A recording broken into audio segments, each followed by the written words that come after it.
We're talking about Nigeria's tax laws for 2025, which was expected to simplify Nigeria's tax system and reduce the burden of multiple taxation on businesses. But the Manufacturers Association of Nigeria is saying that manufacturers are still dealing with multiple tax collectors and regulatory agencies, suggesting that the benefits of the reform have yet to fully reach the real sector. Now, MAN's latest Manufacturer CEO Confidence Index also shows that while sales volume recorded a modest involvement and improvement in the second quarter of 2026, rising production, distribution and logistics costs continue to squeeze profitability, and with capacity utilization, investment and employment largely unchanged, questions remain over what recent tax and foreign exchange reforms are translating into a genuinely more supportive environment for manufacturers. We have Dr. Femi Egbesola, who is the president of the Association of Small Business Owners of Nigeria, join us to discuss this. Sir, it's nice to have you around. Good day, and thank you for having me. Yeah, you're welcome. Now, the Nigeria Tax Act 2025 was largely presented as a reform that would simplify the tax system and reduce multiple taxation. Why are manufacturers still encountering multiple tax collectors and regulatory agencies nearly a year into the new framework?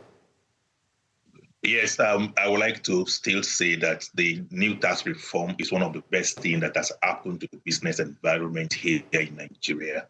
But then at the same time, passing a law is different from effectively implementing that law. I think where the gap is now is the implementation of the tax law. You see till now overlapping taxes, multiple taxes.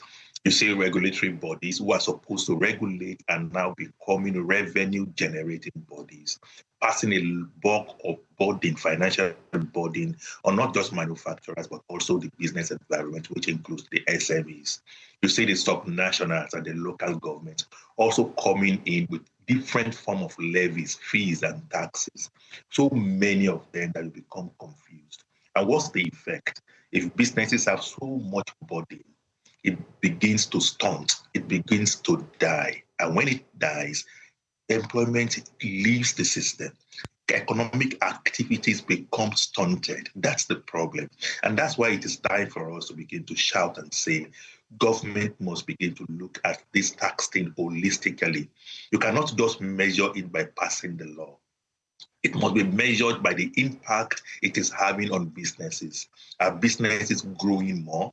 It is only when business survive and grow that they can pay taxes. And it is when it is easier for businesses to comply that you see new people, new businesses come into the tax net and broadening the tax payment. That's exactly what we need, and that's what we are asking for. So our concern is multiple, overlapping, and unpredictable taxes, fees, and levies.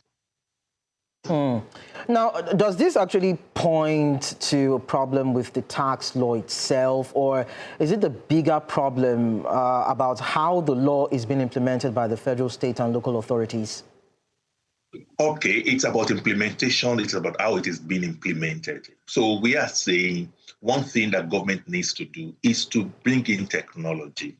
If we bring in technology, we know what the local government wants to collect as taxes and levies, what the state government wants to collect, what the federal wants to collect. Technology can make them pay, provide a digital platform where businesses can pay all of this seamlessly. And that same technology will share it according to the tiers that's supposed to collect the revenue.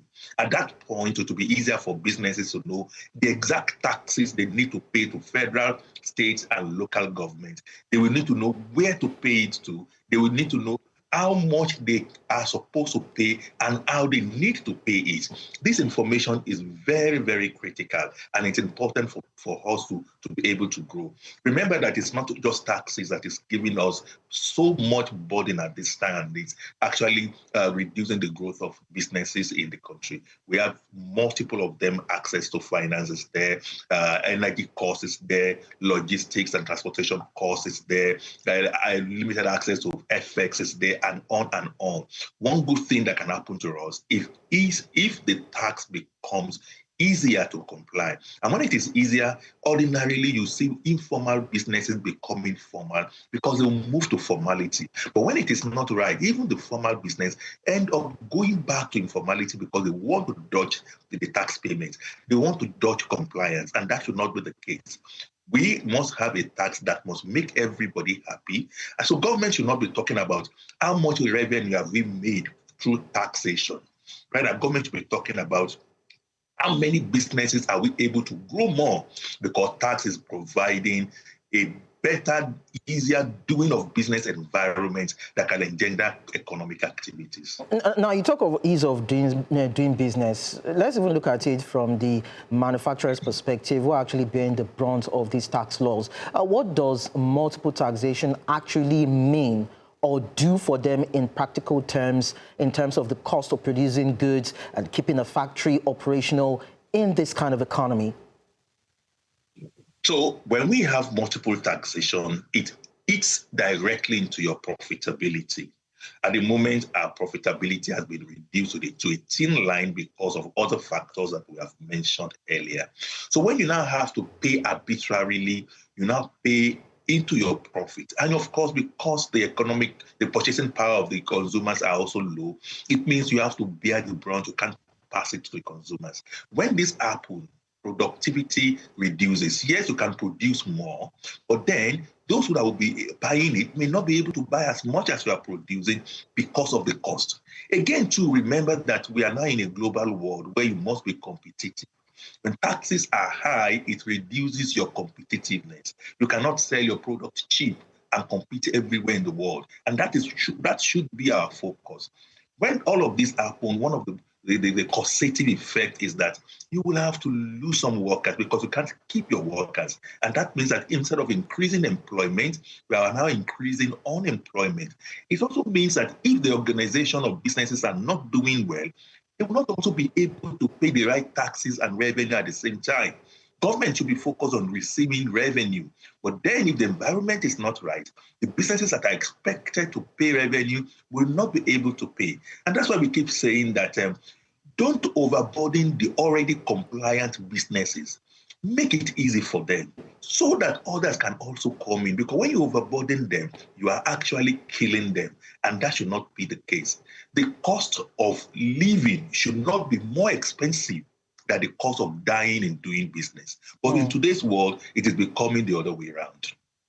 And as regards overburdening now, I mean, we need to put this in proper perspective. If manufacturers are paying different taxes, levies, and regulatory charges to multiple agencies, that would definitely mean that businesses are transferring the costs to consumers, right, to stay profitable. Yes, that is what it means. But in the real sense, not all the costs can be transferred to the consumers. And that's why you see manufacturers now trying to be very innovative and creative in the way they do their things. And one of the creativity coming in now is the backward integration, looking for local raw materials, local inputs to be able to feed in and reduce cost of production. But then this also goes with the challenges. The question should also be that the local inputs, do they have the right quality? Can we get them in the right quantity?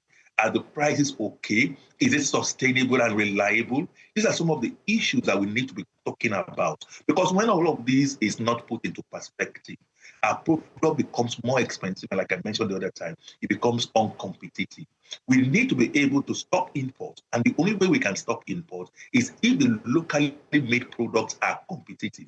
But when imported product becomes cheaper, Nigerians ordinarily would want to go and buy them at the expense of the local manufacturers. And that's the challenge we're having now. But then tax alone should not be treated as one entity. We need to treat everything that is embedding growth as an ecosystem so that manufacturing can grow and thrive. We need to really industrialize. That's the only way we can grow our economy. And for us to do that, everything must be dealt with. For taxes, government must be ready to give it more than the usual attention. And unfortunately, while manufacturers can have accountants, have good system that treats issue of taxes to some point, SMEs do not have that. They are the MD, they are the driver, they are the accountant, they are the everything, and they bear the bulk of this. You ask me, taxes to the informal sector is more or less free with the new tax law. But when you look at the enormous bill passed to them by local government and local government actors, you will marvel that this is unimaginable. And that's why government must begin to see how to bring this down, not just at the federal level again, but to the local level so that everybody is on the same page and we can do things in a way that we show that we have system in place, we have technology in place, and we have the betterment and growth of businesses in our mind. Well, we are hoping that the government would begin to come up with policies that are business-centric. Basically, that's what I can pick from what you've said in order to make the ease of doing business good for them, probably even for investors who want to plug their money into these small businesses and scale it, for these businesses to make profits, for people to be able to affordably purchase these goods and services in the market. Dr. Femi Egbesola, President of the Association of Small Business Owners of Nigeria, thank you so much for talking to us on this. Thank you for the opportunity. Of course.